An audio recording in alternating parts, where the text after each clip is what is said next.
asalaamaaleykum mbokk internet yi chaîne Football TV nuyu naa leen bu baax ziar leen di am mbégte saa su ne defal leen vidéo mbokk yi te dañuy ñëw jox leen équipe probable même si c'est un peu en retard vu que temps yi dañoo toogul xam di leen wax ne yéen a ngi ñu gis temps yi lu si bëri TFM képp ku saanul émission yi sans xarit am na benn buñ def mais boobu lu ñu ko enregistré c'était pas en direct donc muy dañoo wax si match Belgique bi man la ak Ndiol mi ak benn journaliste bi ñuy wax Adama c'est disponible sur TFM boo leen fa demee dañ fa gis boobu la émission bu xamante ne def nañ ko on a parlé du match contre la Belgique leur force leur faiblesse et tout donc voilà et comme d'habitude je vous remercie yéen samay internautes gars yi classement bi tey moom laay waxtaanee bu xamante ne sama classement laay andi 4-3-3 bu xamante ne pour man Pape Thiaw moom la war a teg pour gagner donc bi les matchs donc gis nañu match yi fi daw ivoirien yi xam nga donc frère ivoirien battu sama xol sedd na si du ma ko nëbbu donc marocain yi gagné dem Issa Diop dugal ñu dem ci ñu gagné Bounou très fort aussi donc voilà ñun nag ñu am suñu match contre la Belgique demain gars yi man classement bi damay teg benn classement bu xamante ne 4-3-3 la 4-3-3 bu xamante ne Edouard Mendy ci les en forme parce que gars yi dañ ne dem na fi Arabie Saoudite bu ñëwaat ak yooyu bu fekkee dara jotu ko ma war a mais bu fekkoon man rek maay tànn dara jot moom dara entre Yvan et Mory Diaw Yvan laay teg quoi Mory Diaw ne me rassure pas je le trouve un peu lent dans ses gestuels bi rek sama liiwuma quoi gestuel Mory Diaw xam nga ni muy def man daal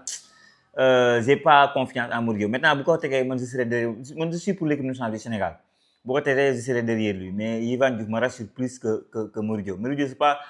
parce qu'il est mauvais, c'est un très bon gardien de Ligue 1 française. Yvan Diouf Ligue 1 la nekk ni moom mais de ce que j'ai vu de Yvan de ce que j'ai vu de Mory Diaw qui t'a choisi j'ai choisi donc kii di Yvan. Maintenant xam naa ne Pape Thiaw moom bu fekkee Edouard Mendy new fi Mory Diaw la ki lay jël jox ko confiance xam nga voilà loolu moom bon mu ngi noonu au niveau de la défense nag j'aimerais bien avoir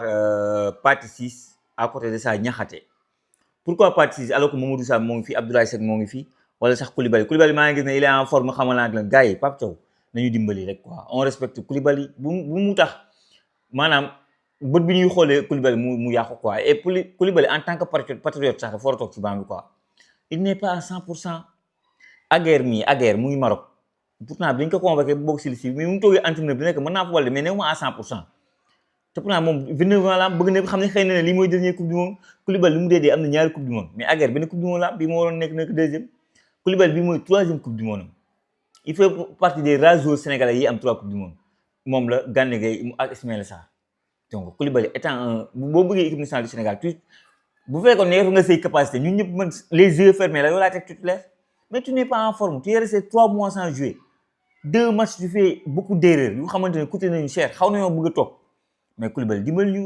ñu na ngir yàlla jàpp si rek on n'a rien contre toi quoi mais maa ngi gis loolu gars yi bëgg ko relayer am nañu ma si salaat si ma xam ne Koulibaly il ne doit pas jouer même à l'entraînement bu wonee lu tax ñu teg sax waruñu ko teg il n'est pas à 100% da lay yàqal rek Norvège gagné na la mais doo mën a xam sax Norvège ndax moo la man parce que yow yaa def ay erreur maanaam yaa wees pistolet bi jox ko pistolet bi ne ko tiré moom ma dee noonu la mel bii Norvège dugal yow yaa leen jox du gratuitement et à cause de qui Koulibaly même si ça Gana Gueye am na mu rëbal donc Koulibaly pour ñu ma pose question man Koulibaly je veux Koulibaly dama ko respecté dama ko jox cër mais là il doit pas jouer quoi loolu gars yi bàyyi leen di débat loolu sax donc je te mets ak kii Niakhaté à côté de ça Abdoulaye Seck la moo tax tegu moom Mamadou Sarr wax naa ko fii ma ne man Mamadou Sarr mooy sama choix numéro 1 bu fekkoon ne mais 3 matchs ci na teguloo la booy 3 matchs tu l'as pas fait jouer même en deuxième mi-temps boo tegoon Mamadou Sarr sax ñun ñu xam ñu kii suñuy xel xaw a kii sax ñu ne parce que man le premier match bi Koulibaly passé à côté man je te mets Mamadou Sarr parce que boo xoolee Krépin Diatta li tax moom mu ñëw monter en puissance ñëw Gana Gueye parce que petit à petit lañ ñëw retrouver seen niveau contre Norvège kii boo xoolee Krépin Diatta au fil de match yi mu ngi siy trouver compétition mu ngi siy trouver rythme ba nekk niveau bi nga ko gis nii Gana Gueye idem match yi muy gën a dem muy gën a am rythme parce que dafa manqué woon rythme le premier match Mamadou Sarr match bi nga ko njëkk a teg contre États-Unis il est passé à côté je suis d'accord peut-être te dañ ko boole ak Abdoulaye Seck sax loolu beneen débat la nga teg ko contre Arabie Saoudite mu def clean sheet mais boo ko tegoon contre France mën na monter en puissance naaka ba yow dina dugg si pigam si niveau mais du maa ko boobu ba léegi gisuma nga teg te à chaque fois boo def partie booy dugal Pathé Ciss nga dugal je fais pas confiance à Pathé Ciss te Pathé Ciss ce qui est intéressant avec Pathé Ciss mën na def relance Pathé Ciss mën na sortie de balle Pathé Ciss mën na alterner jeu court jeu long avec le ballon xam ne muy def sans le ballon ba pare njaxlaf la antal na boppam quoi il a de l'expérience et deuxième partie saison bi avec Rayo Vallecano loolu la leen yóbbee final jusqu'en conférence donc Pathé Ciss je lui fais confiance franchement je lui fais confiance à côté de Niakhaté man ñoom ñaar laay teg parce que Abdoulaye Seck aussi dinaa taxaw si moom Abdoulaye Seck voilà il est lourd nga match bi passe bii beneen moo ko andi de mooy bii xam ne Habib Diarra lañ ko mujj jox même si man dama jàpp ne moom sax la ñu waroon jox bii bi mais tu sens qu'il est très lourd quoi franchement buy daw nii xam nga attaquant irakien yi rek da ngay sonal te dinaa ñëw léegi dinaa def analyse si waa Belgique yenn naa si ñoom bu baax a baax dinaa leen wax seen i qualité seen i faiblesse là où on peut franchement def lu ñu war a mën a def boo xamante ne mën nañ si génn dinaa ñëw si ñoom bu baax a baax a baax a baax donc loolu mooy problème Abdoulaye Seck il est lourd xam nga man défense bu yéex moom saa wax ma ci lu bari quoi il est assez costaud bali kaw dina si génne bal arrêté il est le seul Sénégal capable de marquer bal arrêté parce que ñun suñu corner coup franc je pense que amul ñu benn njëriñ tant que Abdoulaye Seck est là c'est dangereux tant que sans Abdoulaye Seck c'est pas dangereux parfois da nga naan tireur bi la mais à chaque fois que Abdoulaye Seck est là au moins tu vois quelque chose Abdoulaye Seck là où il est très fort par rapport à ses concurrents c'est ça moo leen bali kaw yi mooy gën a jóg quoi loolu aussi c'est bon à savoir. Les latéraux bon Krépin Diatta ñun ñëpp xam nañ ne retrouvé na un niveau extraordinaire niveau bu baax normalement moom moo war a nekk ak Doku dinaa ñëw si Doku bu baax ñoom ñaar seen duel boobu loolu c'est bien à analyser parce que c'est très important Doku est très important à la disposition tactique de Rudi Garcia loolu dinaa si ñëw bu baax léegi nag mu des Jacobs ak El Hadji Malick Diouf man pour man foofu 50-50 même si man je préfère Jacobs je préfère El Hadji Malick Diouf à Jacobs parce que je trouve que offensivement il t'apporte plus même si amoo sa attaquant là qui est capable de marquer des buts ay centre parfois day manque day gën a day ñàkk jëriñ maintenant bon gars yi gis nañ match Jacobs ils se sont dit que waaw est-ce que Jacobs moo war a jouer mais bu fekkee da nga bëgg a natt Jacobs contre Irak day yomb Irak au bout de 12 minutes à 10 on les mène 1-0 match bu xamante équipe bi ngeen di à 10 la plupart yow yaa yor bal bi bon est-ce que amul tëkkale kala del France la jël Norvège la jël maanaam kële ay Olise la doon marqué ay Solo la doon marqué ay Odegaard ñoo fa newoon ak yooyu donc c'est pas la même qualité donc bu fekkee da nga bëgg bu fekkee Jacobs da nga gis match am rek nga éliminer El Hadji Malick Diouf pour man c'est sévère quoi pour man c'est sévère en tout cas en tant que sénégalais ñoom ñaar ku ñu teg baax na mais man de préférence El Hadji Malick Diouf laay teg franchement El Hadji Malick Diouf laay teg voilà à voir nag yéen ban xaar ngeen si am bu ma diree ci commentaire au niveau de mon milieu terrain damay teg Idrissa Gana Gueye Pape Gueye Pape Matar Sarr xam naa nag sama équation Pape Matar Sarr va poser beaucoup de soucis à beaucoup de personnes mais pour moi Pape Matar Sarr peut jouer dans ce match là donc je trouve que ça soit Tielemans, que ça soit Onana, c'est des joueurs de Premier League. Que Pape Matar Sarr connaît très bien leur qualité, leur défaut, comment jouer avec eux. Là où il est en avance, par exemple, avec Lamine Camara ou avec Diarra, il a découvert Premier League l'année dernière, quoi. Moi, plutôt l'année dernière. Je trouve que tu as donné la chance à Lamine Camara, 3 matchs de suite. Tu as donné la chance à Habib Diarra, il est temps de donner la chance à Pape Matar. Même si, je sais qu'il peut relever le challenge. Il faut que je wax ak mom. Nek dama la soxla offensivement, dama la soxla défensivement. Et offensivement, je trouve que Pape Matar peut avoir ce lien avec l'attaque. Mën na def passe quoi avant dernier passe mën na ñëw sax Pape Matar c'est le meilleur buteur des éliminatoires de Coupe du Monde il doit être titulaire sur ce match là faut lui faire confiance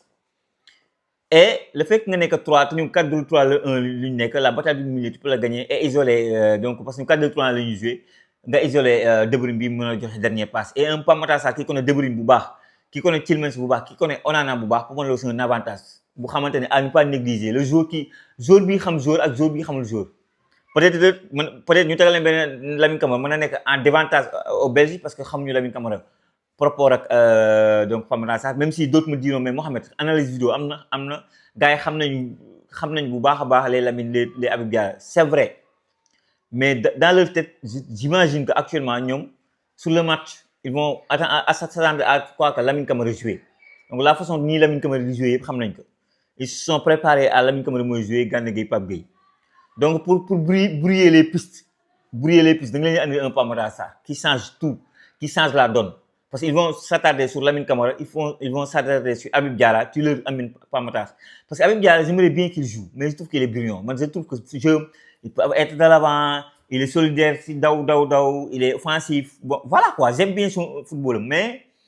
de préférence je préfère Lamine Camara quoi je préfère Pape Matar Lamine Camara bon bi passe def na dernier passe mais j'attends mieux de Lamine Camara xamoon man sa milieu terrain équipe nationale damay rêve c'est Gana Gueye Lamine Pape Gueye c'est le milieu terrain avant la coupe du monde milieu terrain boobu la ma sa souhaité mais des 3 matchs yi gis c'est peut-être le gars qui court plus le faut lui dire c'est le gars qui court plus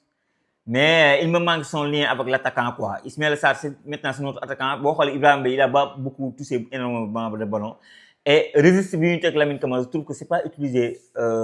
tous ses qualités maintenant tu peux utiliser son volume de jeu dina daw fépp li nga bëgg en termes de tâche défensive dina la ko defal mais l'atout offensif bi xam noonu la ko apporter comme bi passe mu ñëwee accélérer bëtt carrément surface bi jox pas décisif donc Ismaïla Sarr mu dugg loolu doo ko duy action yooyu gis yu bëri concernant Pape Gueye c'est le moteur de l'équipe bu fekkee ne bëgg gis équipe nationale bu xamante ne ça marche il faut que Pape Gueye marche gars yi Pape Gueye aussi il doit être tout le temps di jege ni ñu koy waxatee surface bi il a une très belle frappe boo xam ne naka gën di tànn Pape Thiaw kii Pape Gueye parce que y a de ce genre de match on voit les matchs match yi kenn mënul kenn Hollande kii c'est 1-1 Brésil kële c'est 2-1 y a pas un match ku raw deux buts d'écart même kii ni ñu koy waxatee Canada moom ak Afrique du Sud c'est 1-0 ay bi benn bii Dakar ngay gis ak ay série nga fi gis donc match Allemagne bi mu série la ak Paraguay match Maroc bi série la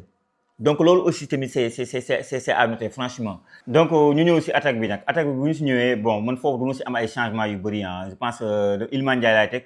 pour son créativité pour son but qu'il a marqué contre Irak ma teg Ismaïla Sarr teg Sadio Mané maintenant il faut foofu nag mën nañ toog ñu waxtaan. parce que tey jii su mu ne la benn Iliman Ndiaye laay teg pour man voilà tu as donné la chance à Ibrahima Mbaye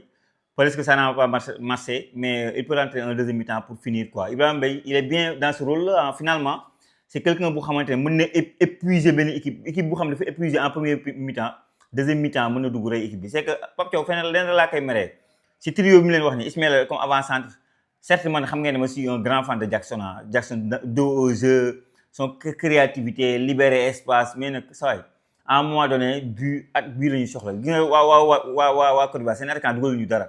donc il faut boo mënoo am avant-centre mënut a dugal bii nga am keneen même si ailier la clubam gis ngeen fi mu résiste bu ñu joué comme avant-centre presque il te marque des buts qui s'appelle Ismaïla Sarr c'est 21 buts avec sa place contre Norvège il te marque 2 buts sur même position bi contre Pérou avant ça il était même sur la même position match bi aussi tamit il te marque sur la même position donc à un moment donné tu préfères l'attaquant quoi. Maintenant sur ce trio là Iliman Ndiaye dama gis Iliman Ndiaye bu bëgg a def Iliman Ndiaye bu am hargne Iliman Ndiaye bu bëgg bu mu doon toog si ba am xam na c'est bien pour lui quoi c'est bien ça va beaucoup l'aider et bi passé bii bi mu dugal hargne bi mu wone ak li mu wone détermination bi non gis naa ne Iliman Ndiaye peut faire très très mal c'est un joueur bu xamante ne voilà peut-être on avait la tendance par rapport ak saison bi on attendait mieux de lui et voilà teg nañ ko si bamba et je pense que loolu benn dina activer la démon Iliman Ndiaye xam nga démon sax c'est trop dire quoi maanaam lii di nelaw si yaramam quoi xam donc les mots peut-être on le change mais bon xam ngeen fi may waxee quoi donc Sadio Mané maintenant nag leen laay xaar si Pape Thiaw à la deuxième mi-temps bu jotee nga xam ne Sadio Mané mii nekk aussi li muy tudd Sadio Mané te Iliman Ndiaye moo gis bul def changement pour def changement naa xam gën a Iliman Ndiaye pour dugal Ibrahima Mbaye bu fekkee Iliman Ndiaye mu suma sam Ismaïla Sarr mu suma sam gis ngeen ne Sadio Mané nekkul suma sam faut pas hésiter sonnu Sadio Mané mais Ibrahima Mbaye sur le côté loolu bul sax hésiter bu fekkee ñaari flanc yëpp nag doxul Ismaïla doxul Iliman doxul Sadio boobu doxul keneen ki doxul Iliman doxul tu nu mets Assane Diao tu nu mets Ibrahima Mbaye ñoom ñaari ñun dugg saa yi football xale kay def coupe du monde bi nag bul xool luy neex ay nit ba naa toog nag loolu Pape Thiaw loolu faut faire très attention man attaque bi lañ mooy sama attaquant c'est vrai mais quand même football deuxième mi-temps si football la bokk joueur bu mag bu sañoon jouer match yi mais toog neexul gars yi ñoo gis ñii di toog neexul de dama gis ngeen Hollande mu toog gis ngeen Allemagne toog gis ngeen Côte d'Ivoire toog moo gën a naxali gis ngeen Afrique du Sud toog moment bi ñu fi jubilé ak moment bi ñuy joué ak suñu match benn la donc faut tout faire pour gagner ce match là maintenant nag sama analyse si équipe adverse bi équipe la boo xamante ne 4-2-3-1 la ñuy joué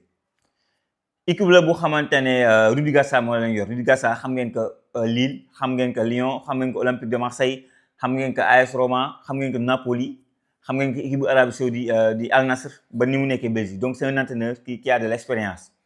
c'est un entraîneur boo xamante ne ses principes de football mooy possession maanaam bal bi mu marqué c'est un entraîneur boo xamante ne moom day bëgg tout le temps à chaque fois bal bi mu marqué loolu aussi c'est important à savoir l'autre chose bi xamante ne peut-être bëgg naa ko wax 4-2-3-1 bi xam ñu ngi koy jouer sur 3 matchs yi mujj 3 dispositifs tactiques la ñuy jouer maanaam du le même classement la ñu teg di ko teg 3 dispositifs tactiques la ñuy jouer donc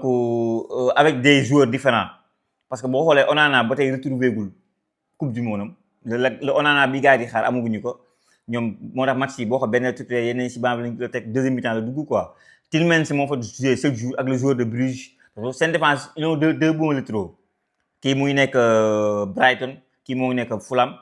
am na Ngoy mu nekk du côté de Lille l'autre défenseur il a 33 ans mu nekk du côté de du côté de Bruges. Donc lii mooy seen effectif. Donc ñu am comme créateur De Bruyne, am l'autre flanc ñu am fa benn Doku qui est pour man le plus dangereux. Lukaku c'est pas Decathlon moom la ñu teg, c'est difficile à dire. Ki nekk ki nekk Atlanta nekk ancien joueur de Roma nekk un numéro 10 man dama ko considère comme Kai Havertz. Du moment que amuñu cet attaquant là boo xoolee le meilleur buteur de l'histoire c'est Lukaku, il a dugal 90 buts la dugal. Le deuxième meilleur buteur c'est De Bruyne, 36 buts. Mais Lukaku cette saison du côté de Napoli c'est benn but la dugal. Donc en termes de statistique Lukaku wonewul boppam carrément. Maintenant ça reste le meilleur attaquant de l'histoire, il a 33 ans. Et boo xoolee temps deuxième mi-temps il est bon de la tête boo ko may génne wàlla occasion bu ñu ko dugal. Maintenant nag pour man faut tout faire pour isoler De Bruyne de l'attaquant bi xam moom la ñu bëgg a teg parce que décalage boobu noonu kooku c'est quelqu'un boo xamante ne day décrocher, il peut faire jouer ses ailiers. C'est comme à peu près Jackson, même si c'est pas le même rôle quoi, parce que Jackson c'est un vrai neuf de pur alors que kooku numéro 10 la. Du moment ko amuñu attaquant moo tax ñu teg ko foofu. Moo tax te bokk na si équipe yi xamante ne sonal nañu boo xoolee dernièrement si football ay 4-2-3 lañu joué wala boog 4 éléments offensifs, à savoir le Brésil bu ñu tegee Cunha, Esteban, Rodrigo, Vinicius, à savoir la France Olise, Dembélé, Désiré Doué, Kylian Mbappé, même si Olise moo la mujjee sonal ak Dembélé. Mais à chaque fois que équipe yi nga day joué 4-2-3 da ngay am problème ba si Norvège bi xamante ne presque 4-4-2 la, mais l'animation fait que voilà mën na nekk 4-4-2 comme mën na nekk 4-2-3-1 quoi. Donc 4-2-3-1 bi c'est un système boo xamante ne pour man Pape Thiaw joué na ko war na nand. Et pour ce match là faudra être efficace, faudra faire encore une fois une entame bu baax. Et man démb dama wala barki démb la avant may dem TFM dama j'ai pris toute la nuit bi ma jël di xool les qualités de la Norvège ak ñoom lan la ñuy tiitee. Ñoom li ñuy tiitee mooy athlétique bi ak physique bi. Là où ñun on peine depuis le début de la coupe du monde, on peine physiquement et athlétiquement parlant parce que boo xoolee les deux premiers matchs physique la si fañee en deuxième mi-temps dañoo sonn. Leneen lu may wax Pape Thiaw football c'est deux mi-temps mon frère. Football c'est pas qu'une seule mi-temps. Donc faut tout faire pour faire 90 minutes. Gis ngeen sànq waa match bu Côte d'Ivoire après dañoo relâché wu bi ñu relâché wu gars yi dugal leen bii dañ leen nelawal ñu commencé ne fa di nelaw gars yi dugal leen. Football c'est deux mi-temps, faut faire 2,45 bonnes minutes pour gagner un match de football. Si tu n'es pas capable de gagner deux bons matchs de football, 2 bons 45 minutes, c'est difficile de gagner un match de football. Là aussi c'est bon à savoir quoi, c'est bon à savoir et voilà. Donc de manière générale loolu mooy seen équipe, leur faille c'est l'aspect physique, leur créateur bi xamante ne mooy joxe passe c'est De Bruyne, mais c'est plus le De Bruyne version Manchester City, c'est le De Bruyne Napoli avec des blessures qui n'a pas fait une passe décisive, le moins bon saison de sa carrière. Donc yow si tu réussis à canaliser, si tu réussis à téye kii di De Bruyne pour def passe yi c'est ça difficile. Maintenant man le joueur bi ma gën a ragal am nañ benn Openda boo xamante ne Openda day jël la profondeur mais c'est plus sur le banc, c'est Doku quoi. Doku Krépin Diatta mooy nekk ak moom faut ne dis pas norvégien ñu def avec Ibrahima di ko doon expliquer 3 personnes ñoo ko doon marqué. Je ne dis pas que dañoo war a def une plan anti Doku parce que loolu da ngay jeu bu xamante ne mën na la bañ a arranger, mais quand même avec Krépin Diatta gëm naa ne bu ko andilee Al Khatir mu andi saf-safal yi génn jaasi gi mën a téye Doku parce que Doku c'est l'arme numéro 1. L'autre c'est Trossard nag xam ngeen ko bu baax a baax du côté de Arsenal, c'est un joueur bu xamante ne à chaque fois qu'on a besoin de lui à Arsenal les matchs importants il est décisif. Donc actuellement le meilleur ci coupe du monde bi sax c'est Trossard c'est Trossard. Doku gis ngeen dafa amoon doom mu dem xool ji ko et tout, mais faudra surveiller le côté qui est Trossard qui est donc Doku pour man que ça soit El Hadji Malick Diouf ak Krépin mën nañu téye affaire bi. Défense bi laa xaw a tiit et défense bi pour mën un partie 6 dans un bon niveau mën na la andil dara parce que détecler boobu ñuy teg il attend plus des passes, libérer espace, c'est un numéro 10 ñu koy jouer les faux 9. Donc voilà, en tout cas daal jàpp naa ne on a l'équipe pour gagner ce match là. Encore une fois sama équipe bi nga xam man moom laay teg man dama naan Edouard Mendy bu fekkee moo tudd moo fora nekk Edouard Mendy. Une défense bu fekkee Edouard Mendy fi Yvan Diouf, une défense partie 6 donc kii di Niakhaté, des latéraux El Hadji Malick Diouf, Krépin Diatta, un milieu de terrain Pape Matar partie 6 ak Idrissa Gana Gueye en attaque moo teg Ibrahima Mbaye teg donc kii di Ismaïla Sarr et de l'autre côté donc ma teg kii di Sadio Mané. Donc de manière générale li mooy sama classement. Mbokk yi li mu nekkoon vidéo bi wax leen yéen ñi bëgg maillot Sénégal mën ngeen ko am fii wala blouson Sénégal c'est disponible ba tey au 77 352 31 01. Blouson bi keroog moo laa sol TFM mu nice trop, donc blouson bu rafet xam nga, donc am na taille L, am na XL, am na double XL et tout mooy blouson yu bees yi. donc au 77 352 31 01 77 352 31 01 mbokk yi li mu nekkoon vidéo bi jaajëfal naa leen wax leen ba beneen sur Senfootball TV.